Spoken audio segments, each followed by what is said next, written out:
ഞാനിപ്പോൾ നിൽക്കുന്നത് വത്തിക്കാൻ സ്ക്വയറിലാണ്.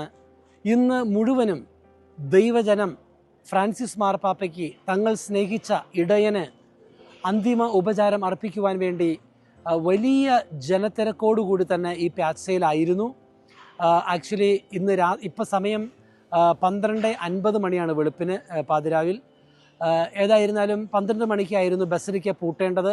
എങ്കിലും ദൈവജനത്തിൻ്റെ ഒഴുക്കും പ്രവാഹവും കണ്ട് ആ തീരുമാനം മാറ്റി വെളുപ്പിന് ഏകദേശം 3 മണിവരെ സെൻറ്റ് പീറ്റേഴ്സ് ബസലിക്കയുടെ കവാടം തുറന്നിട്ടിരിക്കുകയാണ് ഫ്രാൻസിസ് മാർപ്പാപ്പയ്ക്ക് അന്തിമ ഉപചാരം അർപ്പിക്കുവാൻ വേണ്ടി. അതിൻ്റെ സമയം ഇനിയും നീട്ടുമോ എന്നെനിക്കറിയില്ല. ഇപ്പോൾ ലഭിച്ച അറിവനുസരിച്ച് ആ സമയം നീട്ടിക്കൊടുത്തിരിക്കുകയാണ്. അതുകൊണ്ട് തന്നെ പ്യാസയുടെ ഈ ചുറ്റുപാടും ജനങ്ങളില്ല എങ്കിലും അതിൻ്റെ അകത്ത് ഇരുവശങ്ങളിലുമായി വലിയ ജനം തന്നെ ഇപ്പോഴും ലൈനപ്പ് ചെയ്ത് പ്രാർത്ഥനാപൂർവം ബസലിക്കയിലേക്ക് പ്രവേശിച്ചു കൊണ്ടിരിക്കുകയാണ്. സമയത്തെ അവഗണിച്ച് അവർ തങ്ങളുടെ സ്നേഹം പ്രകടിപ്പിക്കാനായി ബസലിക്കയിലേക്ക് പ്രവേശിച്ചു കൊണ്ടിരിക്കുന്നു.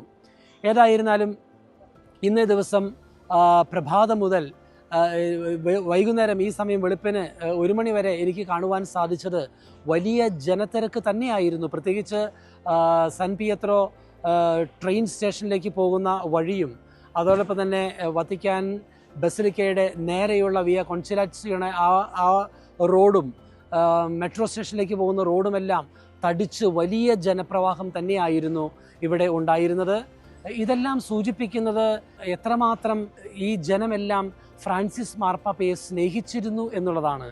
അതായത് ഫ്രാൻസിസ് മാർപ്പാപ്പ ദൈവജനത്തിന് കൊടുത്ത സ്നേഹവും കരുതലും അത് തിരികെ ലഭിക്കുന്നത് പോലെ നമുക്ക് മനസ്സിലാക്കുവാനായിട്ട് സാധിക്കും. പ്രാർത്ഥനയായി, സ്നേഹപ്രകടനമായി ആ വൈകുന്നേരം ഇത്രമാത്രം ജനത്തിരക്കിനിടയിൽ തിങ്ങിക്കൂടി കൊച്ചു കുഞ്ഞുങ്ങളുണ്ടായിരുന്നു, പ്രായമായവരുണ്ടായിരുന്നു. പക്ഷെ അവരെല്ലാം വളരെ ക്ഷമയോടെ പ്രാർത്ഥനാപൂർവം ആ ചടങ്ങുകളിൽ പങ്കെടുത്ത് പ്രാർത്ഥിക്കുവാനായിട്ട് പോവുകയാണ്. ഏതായിരുന്നാലും പ്രഭാതത്തിൽ 7 മണിക്ക് ഫ്രാൻസിസ് മാർപ്പാപ്പയെ കാണുവാൻ വേണ്ടി വീണ്ടും അവസരമുണ്ട്. ദിവസം മുഴുവനും വൈകുന്നേരം വരെ ഇതുപോലെ ഫ്രാൻസിസ് മാർപ്പാപ്പയെ കാണുവാൻ വന്ന് അന്തിമോപചാരം അർപ്പിക്കുവാനായിട്ട് അവസരം ഉണ്ടായിരിക്കുന്നതാണ്. നമ്മുടെ പ്രാർത്ഥനകൾ നമുക്ക് തുടരാം. ഫ്രാൻസിസ് മാർപ്പാപ്പയുടെ മൃതസംസ്കാര ചടങ്ങുകൾ ഏപ്രിൽ 26-ാം തീയതി ശനിയാഴ്ച രാവിലെ 10 മണിക്കാണെന്ന് അറിയാമല്ലോ. നമുക്ക് ഈ ദിവസങ്ങളിൽ പിതാവിന് വേണ്ടി പ്രാർത്ഥിക്കുന്നതോടൊപ്പം ഫ്രാൻസിസ് പിതാവിൻ്റെ മാധ്യസ്ഥം കൂടി നമുക്ക് ചോദിച്ചു തുടങ്ങാം. ദൈവം നമ്മെ അനുഗ്രഹിക്കട്ടെ. വത്തിക്കാൻ സ്ക്വയറിൽ നിന്നും ഗുഡ്നെസ് ടെലിവിഷന് വേണ്ടി ഫാദർ ജോബി പോൾ.